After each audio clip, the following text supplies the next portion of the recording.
வணக்கம் ஆனந்தி. வட மாநிலங்களில் நடைபெறும் சத் பூஜா பண்டிகை மற்றும் பீகார் தேர்தலுக்காக திருப்பூரிலிருந்து லட்சக்கணக்கான வடமாநில தொழிலாளர்கள் தங்கள் சொந்த மாநிலங்களுக்கு செல்வதால் திருப்பூர் ரயில் நிலையத்தில் லட்சக்கணக்கான வடமாநில தொழிலாளர்கள் குவிந்த வண்ணம் உள்ளனர்.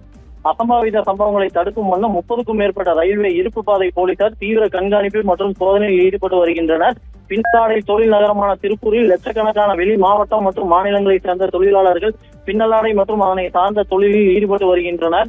இந்நிலையில் தீபாவளி பொங்கல் பண்டிகைகளுக்கு திருப்பூரில் உள்ள பின்னலாடை நிறுவனங்கள் தொழிலாளர்களுக்கு சம்பளத்துடன் போனஸ் மற்றும் விடுமுறை வழங்குவதால் வடமாநில தொழிலாளர்கள் தங்கள் சொந்த மாநிலங்களுக்கு செல்வது வழக்கம். அதேபோல் வருகின்ற 26ஆம் தேதி முதல் 28ஆம் தேதி வரை சத் பூஜா பண்டிகையானது வட மாநிலங்களில் வெகு விமர்சையாக கொண்டாடப்படுவது வழக்கம். இந்த பண்டிகை கொண்டாடுவதற்காகவும் நவம்பர் மாதம் பீகாரில் நடைபெறும் தேர்தலில் கலந்து கொள்வதற்காகவும் திருப்பூரிலிருந்து லட்சக்கணக்கான வடமாநில தொழிலாளர்கள் பீகார் செல்ல துவங்கியுள்ளனர். குறிப்பாக கேரளா மாநிலம் எர்ணாகுளத்தில் இருந்து ஜார்க்கண்ட் மாநிலம் வரை செல்லும் டாடா நகர் ரயிலிலும் கோவையிலிருந்து தன்பாத் வரை செல்லும் சிறப்பு ரயிலில் செல்வதற்காக லட்சக்கணக்கான வடமாநில தொழிலாளர்கள் திருப்பூர் ரயில் நிலையத்தில் குவிந்து வருவதால் கூட்டத்தை கட்டுப்படுத்துவதற்காகவும் அசம்பாவித சம்பவங்களை தடுக்கும் வண்ணம் திருப்பூர் ரயில் நிலையம் இருப்பு பாதை காவல் ஆய்வாளர் தலைமையில் 30க்கும் மேற்பட்ட ரயில்வே போலீசார் தற்போது பாதுகாப்பு பணியில் ஈடுபட்டு வருகின்றனர். அசம்பாவித சம்பவங்களை தடுக்கும் வண்ணம் ரயில் நிலையத்துக்கு வரும் அனைத்து பயணிகளையும் முறையாக சோதனைக்கு பின்னரே ரயில் நிலையத்திற்குள் போலீசார் அனுமதித்து வருகின்றனர்.